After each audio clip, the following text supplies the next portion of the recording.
Well, it's finally here. Sort of.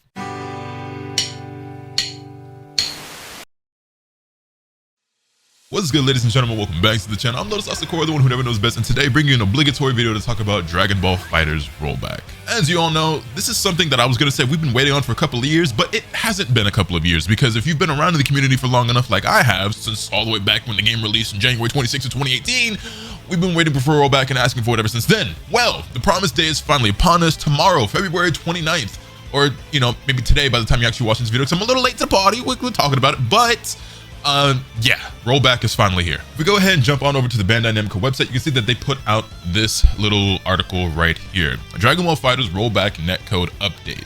So, it says just released, but it's actually officially releasing tomorrow, February 29th, or maybe it'll release at some point tonight and tomorrow, as in tomorrow in Japan, which is today, because time zones, whatever. Anyway, I want to go ahead and read through this with you guys because there are some things that are worth noting in here, a couple of things that are exciting and a couple of things that are a bit disappointing, but we'll get to it. Regarding the rollback netcode, Dragon Ball FighterZ has finally received the long-awaited, hold on, I just realized I'm blocking things. Let me go ahead and move the camera. Boom, back down here. Dragon Ball FighterZ has finally received the long-awaited, oh boy is it, a rollback netcode update that promises to improve the online experience for players. Rollback netcode is a technique that reduces the input lag and visual stuttering that often plague online matches and fighting games. Unlike delay-based netcode, which waits for the synchronization of inputs between players, rollback netcode predicts the inputs and executes them immediately, then corrects any discrepancies later. This creates a smoother and more responsive gameplay that feels closer to offline play. So a quick little synopsis breakdown of what rollback netcode does and how it's an improvement over the delay-based netcode that currently exists within Dragon Ball FighterZ and other fighting games. It's an amazing thing to see that for the most part, rollback netcode is pretty much becoming the standard in fighting games. It is usually much better than Delay-based. Usually, there are some exceptions at times. But what I will say is that the rollback netcode beta that we had for the game back in December was actually surprisingly good. I was definitely one of those people. I was like, man, I hope they don't take all this time and then the rollback sucks. But it was really, really good. I was able to play with people from all over the world, and obviously with some exceptions. Like I played with Raptor, who lives all the way in Australia. I'm on the east coast of the US, and that was a bit rough, but like I was playing with OB Assassin in the UK, Damascus, Kasuga, like people from France, Europe. Well, France is in Europe, but you know what I'm saying, people in the European countries, and depending on where they were, maybe some other countries as well. But yeah, it was pretty smooth. That being said, the update is currently available for the PS5, Xbox Series X and S, and PC versions of the game, while the PS4, Xbox One, and Switch versions remain on the delay-based netcode system. Now, I understand that, you know, the PS5 and Xbox One and most of the PS5, right, wasn't really accessible for a lot of people at the start. So it is unfortunate, but the reality of the situation is, for whatever reason that's beyond my comprehension, the previous generation of consoles are not receiving the update. We've known this for a while, and this isn't a surprise, but I don't know. I think that their reasoning was something that, like, it's harder because the software is, or the hardware isn't as powerful or something. Like, I don't know. There's other games that have rollback that are on PS4, but I digress. I don't know. I don't know what the reasoning is. I'm not going to pretend to be an expert on the situation, but yeah. Also, there was no crossplay support between the different platforms, which I know a lot of people had their fingers crossed, hoping to see crossplay get added to the game. I didn't think that was going to be a thing that they were going to surprise us with, but you know, I've been wrong before, and I would have loved to have been wrong about that. But I feel like if that was something that they were going to implement, we probably would have been told about it. That probably would have been something that they were marketing. Although that being said, when it comes to marketing, they don't really do the best job of that, do they? Just the surprise random drop of this on Twitter, not at the battle hour, not at the finals of the World Tour, not at Evo or anywhere, which by the way, no Dragon Ball FighterZ at Evo this year, just remember that. That's fun. But yeah, I don't really understand the way they do things over there with this game. I feel like it's been handled so poorly, but that's just me. That's just my opinion. It is what it is. The PC version, however, has an option to choose between rollback netcode and delay-based netcode, which will also affect the matchmaking. Rollback netcode players will not be matching with delay-based netcode players, which inevitably means that if I'm playing on the PS5 and you only have a PS4, we can't play together anymore, which is unfortunate because the way that it currently is with the delay-based netcode, we can play together. Now, I guess you're going to be able to choose between the netcode that you use, right? If you have a PC, if you're playing on Steam, which, you know, still as a content creator enables me to play with people who may or may not have, you know, a PS5, which I guess, you know, I already have the game on multiple platforms anyway.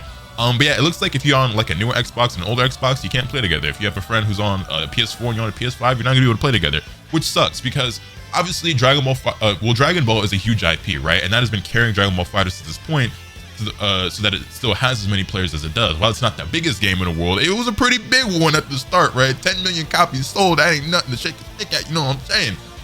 But as with any game over the course of 6 years, the player base has dwindled a little bit, right? A lot of people aren't playing the game anymore. but there's still a lot of people who are, right? Especially if you're in the US, there's plenty of servers that have plenty of players online at any given moment. But this is going to basically cut it, maybe not necessarily in half, but you are splitting the community, making it so that people aren't going to be able to play together as much, which may be harmful to the longevity of the game in some capacities. Like on one hand, the better rollback or the better netcode should deliver a better experience that, you know, improves the longevity. But when you're splitting the player base, it's, you know, especially because like, even though you can choose on PC, there's no crossplay, and I feel like most players are on PlayStation, so it's like, it is what it is. Here's the other noteworthy thing that's very, very disappointing.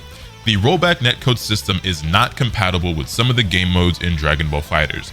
The Circle Party Match mode, which allows up to 6 players to participate in a single match, and the Party Battle mode, which allows up to 3 players to cooperate against a powerful enemy, are both limited to the delay-based netcode system, which is very disappointing. I believe this was also the case in the beta. I was hoping that wouldn't be the case in the final version, but apparently it actually is. And I'm not gonna lie, man, even though I'm not playing the game very much, I want to come back to it for content, right? I know I haven't been playing at all. I'm super invested in Tekken 8. That's where like all my focus and all my energy and attention is going right now. But you know, Dragon Ball FighterZ will always have a special place in my heart, and I wouldn't be opposed to playing it very casually for some videos, you know, with some homies, with some friends, with some other creators, streamers, players, whatever.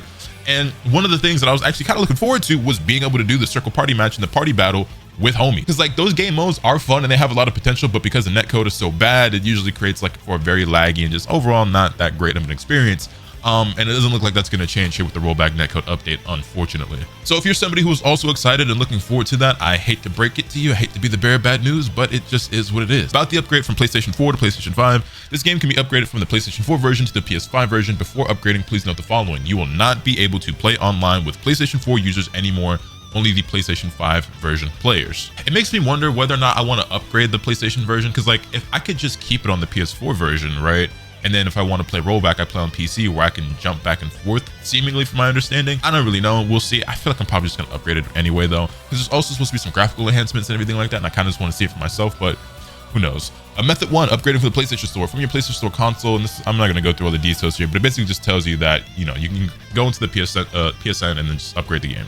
So once you get past the upgrade methods, it also tells you that you can transfer your save data from the PS4 version to the PS5 version, but you cannot transfer the data from the PS5 version back to the PS4 version. And obviously cross-platform transfers are not supported, whatever, that's no surprise. And then it goes through the exact same thing for the Xbox version of the game, which, by the way, just out of curiosity, how many of you guys actually play the game on Xbox? I'm pretty sure that PlayStation and PC dominate in this field. They usually do for most anime games and fighting games, but how many Xbox users are actually out there in the comments?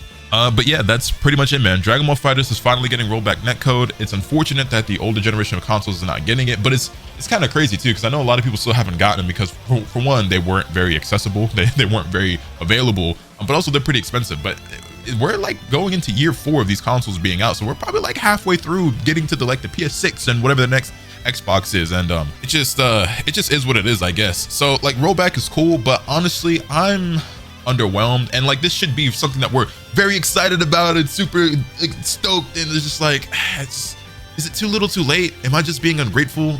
I don't really know. I'm very curious to see how you guys feel and how excited you guys are about this, because we pushed and pushed and begged and begged and begged for this, and we finally got it. But it's like, man, it took 6 years for it, you know? And then even when it just comes to like getting the announcement, that was 2 years ago at Evo we got that announcement, man.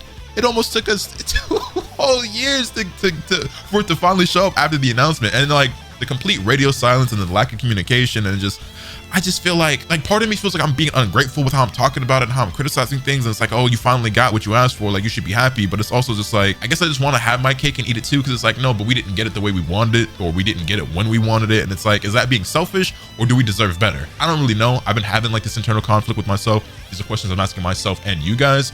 I just kind of feel like us as a consumer and as a player base and as a community and the game itself just deserved better. We deserved more.